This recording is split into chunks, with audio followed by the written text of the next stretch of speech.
हम लोग मिलकर एक नई कांग्रेस खड़ी करेंगे। अब समय नहीं है कि इनके आगे झुको, इनकी चमचागिरी करो। अरे पार्टी आपसे चलती है और पार्टी आप ही चलाओगे, और इनकी समझ में नहीं आता तो छोड़िए इनको। सर्वप्रथम मैं सभी देवी देवताओं को प्रणाम करता हूँ।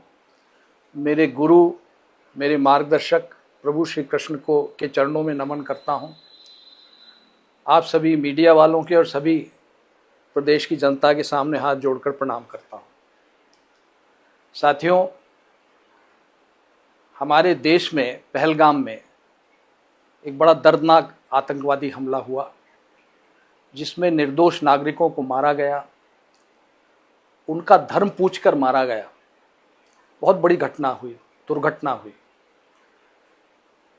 उसके बारे में मैंने एक वीडियो जारी किया था। उसमें कुछ बातें कही थीं। पता नहीं, मुझे बड़ा आश्चर्य होता है इस बात पर कि मेरी अपनी कांग्रेस पार्टी, जो देश को जिसने आज़ाद कराया, कांग्रेस पार्टी के कई कार्यकर्ता, कई नेता शहीद हुए आज़ादी की लड़ाई में, वो पार्टी मुझसे सवाल कर रही कि मैंने ऐसा क्यों कहा। बहुत आश्चर्य हुआ, बहुत दुख हुआ। मुझे नोटिस दिया गया, मैंने उसका जवाब दिया। उस जवाब को संतोषजनक इसलिए नहीं माना गया कि मैंने उसमें राहुल गांधी प्रधानमंत्री बनेंगे नहीं लिखा था, ये जवाब में नहीं लिखा था, इसलिए उसको माना नहीं गया। और मुझसे कहा गया कि मैं ये लिखूं उसमें कि राहुल गांधी प्रधानमंत्री बनेंगे तो नोटिस वापस ले लिया जाएगा। मैंने मना कर दिया। मैं कोई ज्योतिषी नहीं हूं, और उन्होंने मुझे पार्टी से 6 साल के निष्कासित कर दिया। निरंतर राहुल गांधी के इशारे पर सेना से सवाल किए जा रहे हैं। क्या ये अच्छा है? देश के लिए अच्छा है? बिल्कुल नहीं। और नियम ये है, उस संसद के नियम नहीं जानते हैं। नियम ये है कि संसद में केवल डिफेंस बजट पर चर्चा कर सकते हैं, डिफेंस की रणनीति पर कोई चर्चा नहीं कर सकते, न डिफेंस, न पार्लियामेंट में, न बाहर। ये नियम है।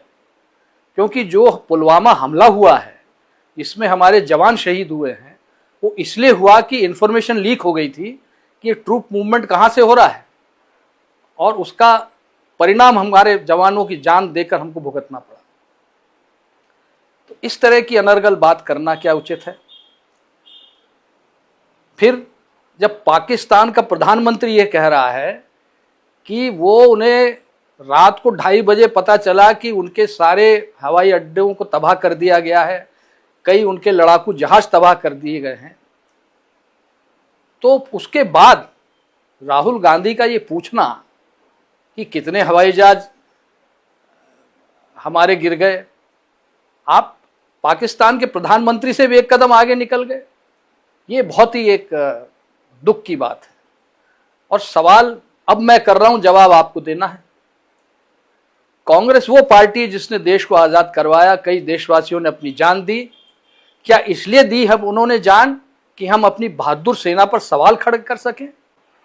तुम्हारे अनर्गल, अनावश्यक बयानों के कारण तुम कल्पना नहीं कर सकते हो कि देश की जनता कितनी आहत हुई है। आज कांग्रेस का कार्यकर्ता तुम्हारे बयानों के कारण सर उठा के सम्मान से चल नहीं पाता है, जबकि दूसरी पार्टी के कार्यकर्ता सम्मान से सर उठाकर चलते हैं, स्वाभिमान से चलते हैं, सिर्फ तुम्हारी बयानों के कारण। पर ये तुमसे कोई कहेगा नहीं, क्योंकि तुम तो अपने चमचों से घिरे रहते हो, घिरे रहोगे, कोई फर्क नहीं आने वाला तुम। क्योंकि पूरे देश में तुम पैदल चले, पैदल चलने के बाद पूरे देश में आज पार्टी कहां खड़ी है? मध्य प्रदेश में 1 सीट नहीं है, और तुम अपने आप को रेस का घोड़ा कहते हो। अरे कितने बार तुम रेस हार चुके हो, ईवीएम को दोष देते हो और अपने आप को रेस का घोड़ा कहते हो। अपने से बड़ी उम्र के लोगों को, जो तुम्हारे पिता के साथ जिन्होंने काम किया, तुम्हारी पिता के उम्र के हैं, किसी को बारात का घोड़ा कहते हो, किसी को लंगड़ा घोड़ा कहते हो। तुम्हें शर्म नहीं आती है? और तुम बारात का घोड़ा क्या जानो कैसे चलता है, क्योंकि तुम्हारी तो बारात ही नहीं निकली, तुम्हें क्या पता बारात का घोड़ा कैसा चलता है। इसलिए फालतू बातें करना बंद करो। जो बुद्धिजीवी तुम्हारी पार्टी में है, जो समझदार लोग हैं, उनसे राय लो और नहीं तो पार्टी का अंत देख रहे हो, आगे अंत ही होना है पार्टी का, पार्टी बिखर जाएगी, बिखर ही रही है। साथियों, आज समय आ गया एक नई कांग्रेस गठन करने का।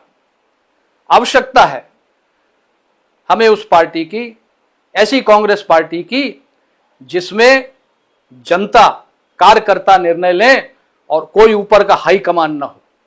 फैसले हम बैठ कर लें, कार्यकर्ताओं के बीच में फैसले लें, चौपालों में बैठकर लें, मैदानों में बैठकर लें, और तभी एक ऐसी कांग्रेस पार्टी हम खड़ी कर सकेंगे जिसका कार्यकर्ता स्वाभिमान से सर ऊंचा करके चल सकेगा।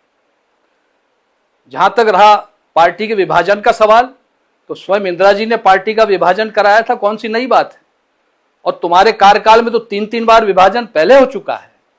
और अब समय आ गया है कि मध्य प्रदेश में भी एक ऐसी कांग्रेस का गठन हो और ऐसा संगठन बने जिसकी सोच कम से कम राष्ट्रीय सोच हो और राष्ट्र हित को सर्वोपरि रखकर वो कांग्रेस पार्टी का काम करे। और यह होगा, अवश्य होगा। दूसरी बात, नरसिंह राव जी हमारे प्रधानमंत्री स्वर्गीय, जो कांग्रेस के अध्यक्ष भी थे और जिन्होंने देश को एक नई आर्थिक दिशा दी थी, नरसिंह राव जी ने, मनमोहन सिंह जी ने। तुम्हारी सोच लोग नहीं जानते हैं, पर आज मैं आप सबको बताना चाहता हूं साथियों कि नरसिंह राव जी का जब निधन हुआ था, उनके पार्थिव शरीर को इन लोगों ने कांग्रेस पार्टी के दफ्तर में रखने नहीं दिया था। इतनी नीच हरकत इन्होंने की है, ये कई लोगों को मालूम नहीं। आज मैं आपको बताना चाहूंगा, और मैं गलत हूं तो बताओ मैं गलत हूं। मनमोहन सिंह जी, जिन्होंने नई आर्थिक नीति बनाई जिसके कारण आज देश एक मजबूत स्थिति में पहुंच गया है, और जीएसटी जो लागू करी, उनकी सोच थी, वर्तमान सरकार ने उसको लागू किया जीएसटी को, जिससे करोड़ों लाखों करोड़ों रुपया आज भारतीय कोष में आ रहा है, और जिससे सारे निर्माण के काम हो रहे हैं, सड़क बन रही है, हवाई अड्डे बन रहे हैं, हम लोग हथियार खरीद रहे हैं। ये क्यों? क्योंकि हमने उस जीएसटी का उपयोग किया है। तुमने उसका विरोध किया, उसको कहते हो गब्बर सिंह टैक्स। तुम कुछ समझते नहीं तो अपना मुंह बंद क्यों नहीं रखते हो? तो साथियों, मैं आपसे आज यही इंसाफ मांगने आया हूं, और मैं मध्य प्रदेश का दौरा करूंगा। अभी वर्षा काल आने वाला है, किसान व्यस्त है। जब किसान फ्री हो जाएगा, मैं मध्य प्रदेश में दौरा करके जनमत हासिल करूंगा, और हम लोग सब मिलकर एक ऐसी कांग्रेस पार्टी का गठन करेंगे जिसे कार्यकर्ता और जनता चलाएगी। अंत में साथियों, मैं यही कहना चाहूंगा कि हमारे स्वर्गीय प्रधानमंत्री मनमोहन सिंह जी, महान अर्थशास्त्री, उन्होंने एक पॉलिसी बनाई थी वित्त विभाग की, और उसको राहुल गांधी जी ने कैमरे के सामने फाड़कर उनका अपमान किया था। आज राहुल गांधी, ये देख लो, ये मेरे निष्कासन का नोटिस जो मुझे दिया गया है, ठीक उसी तरह कैमरे के सामने फाड़ रहा हूं जिस तरह तुमने मनमोहन सिंह जी का पत्र फाड़ा था। और एक बात और सुन लो, मैं कांग्रेसी था, कांग्रेसी हूं और कांग्रेसी रहूंगा।